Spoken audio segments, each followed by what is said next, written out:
Hi, folks. So this week I wanted to talk about the lovely new edition of my adventure, sci-fi adventure, Against the Warmind that EN World has produced a few months ago, which is available in PDF and as a print on demand, and is in full colour with nice new layout and extra bits and looking spick and span. So this was an adventure that I originally did for Aeon's magazine or Eon's magazine, which is the house magazine for the What's Old is New or W.O.I.N RPG system back in 2017. And so it's really great to see 3 years later this new version of it. And I think what has prompted them to produce this is the recent Kickstarter they had earlier in the year around Solspace. And I have to say, it was Solspace, which is to say that bit of space that's very near the our star, within a few parsecs of our star, that attracted me to writing this adventure in the first place, because it just felt a little bit more grounded and a bit more real somehow. So what I want to give you in this podcast is a little bit of an author's note about the new version of my adventure. Now, I have to have a disclaimer right up front to say I am the very last person who would ever claim that this is a good or marvelous, first-rate, top-class, excellent piece of work. I think it's okay. I think it's good. I wouldn't be trying to do an author's note for it if I didn't think it was good. But I know it's far from perfect. So hopefully these notes will give you a little bit of an insight into what I was thinking when I wrote the thing, which will help you if you were to ever decide you wanted to run it for either W.O.I.N or some other RPG, sci-fi RPG. And I think to be fair, it would probably fit, as would all the Solspace stuff, very well into, say, Traveller or the Expanse RPG or even the new Alien RPG. All these things would be a natural home for this particular version of sci-fi. So let me just talk you through the process of getting this thing written and published. So originally what happened was EN World created a new online magazine called Eon to support their new crunchy RPG system called W.O.I.N, and they put out a general call for adventures. And I answered that call and I sent them a submission, and I said originally, I was very interested in Solspace. I liked the kind of idea of writing something for the stars that are very familiar, that are close to the Earth, like Sirius, etc. And I pitched 3 potential adventures. I got a reply back very quickly saying, "Yeah, we definitely want you to produce the first one." And so I did what I think is a kind of key skill of adventure writing, which is I outlined my adventure, and then once I had agreement, set to work actually writing it. So, what I would say is, the ability to pitch and the ability to outline cannot be understated if you want to get your stuff out there in the real world, published by somebody else. You have to be able to summarize what you're planning to do in a way that's understandable to somebody who is coming across it for the first time. And it went through a couple of drafts, as you would usually expect. It was lightly and well edited by the publisher, who asked me to put in a few more explanations for one or two things in it, cut some extra stuff, which we'll talk about in a bit, out of it that really wasn't core to the adventure. And I wasn't sad to see go, but you always overwrite these things somewhat. And to have it sort of trimmed in that respectful and sympathetic way, I was very happy to agree to. And then promptly asked me for a load of maps for the encounters in it. At which point I went, "Oh no, I can't do maps. I can't draw." But I persevered. I scrawled something down, and to be fair, they've translated pretty well in the finished product, where they've been redrawn, recreated by somebody who actually does have some skill, some graphic skill. So let's, in a spoiler-free way as possible, have a quick chat about what this thing is about. So it's a bit of a sandbox, to be honest. There's a number of different star systems that you can travel to on the trail of this war mind, this artificial intelligence.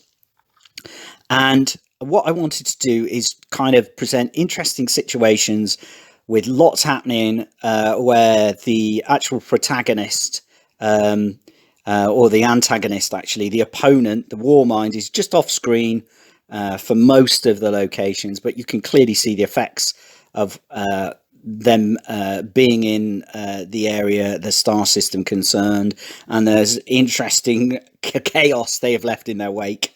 And you can visit the locations in any order. And the story emerges from playing through these situations. And I wanted to make it as open as possible. And I think I've demonstrated that is possible with this adventure through the playthrough that is also available on my site, which we'll talk a little bit more later about, because we go with a completely different starting point to in the published version of the book, and it works perfectly well, which just goes to show it is a proper sandbox.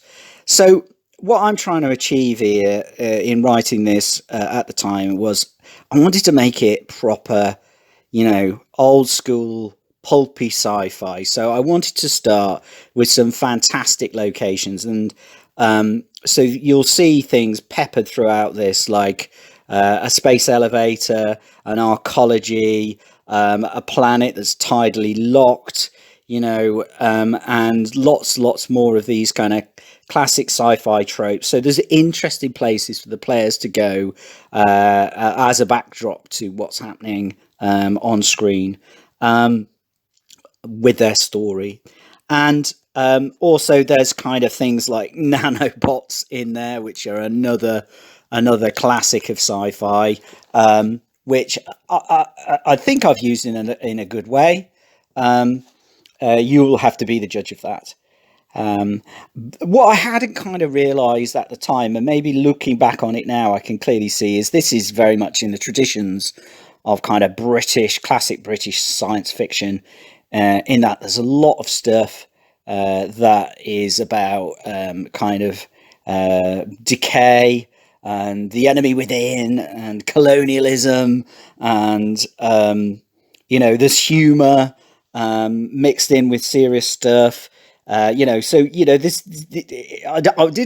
I didn't deliberately go out to write Warhammer in space, but there's some of that tone to it, and certainly in terms of the kind of inspirations for what I was writing, looking back, a lot of them are kind of very British inspirations. So there's a big dollop of Ian Banks and the culture in this, and particularly those early books, which are a bit of a romp through different exotic locations, and the minds of the culture definitely influenced my version of artificial intelligence.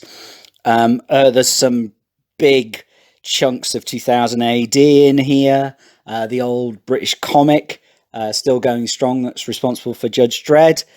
Also published by EN World, by the way, and very good, using the same system as this, or a version, a derivation of it. And I suppose this takes, if you look at 2000 AD, this is very strontium dog or ABC Warriors, that kind of feel to it. It's got that sort of cavalier attitude to it, chucking concepts out there and running with them. Red Dwarf, the venerable British sci-fi comedy, is definitely a factor with the nanobots and the I think the Scutters in that probably resurface here as the servitor droids. The Expanse is probably the one non-British influence where you can see that kind of anti the colonial power kind of attitude as a sort of underthread through some of the locations, and the imposition of the police mind on Zub Alpha is a classic example of that. One of the locations where there's a lot of corruption, the colonial authorities decide they're going to force the people who live there to take on board this new artificial intelligence to clean up their corruption problem. And there's a bit of Charlie Brooker, who a lot of people probably wouldn't have heard of, but he's a sort of a British satirist of media culture. And that element has kind of appeared sort of threaded throughout this, so in some of the cut material actually, which but we'll talk maybe a little bit more about that bit in a second. So I also wanted to talk a little bit about Easter eggs. So these are mainly in the form of names. And again, it's maybe worth just sort of pointing these out to a non-UK audience. So the android that you meet at the start is called Evening Star, which probably doesn't mean anything. It maybe kind of gives you a feel for the ending of some things, maybe the last of something. Evening Star was the last British rail steam locomotive ever made, and is this magnificent emerald green thing with lots of polished brass on it. And that's the kind of feel I wanted to get across with this friendly NPC who was supposed to be a bit of a kind of steampunk style android.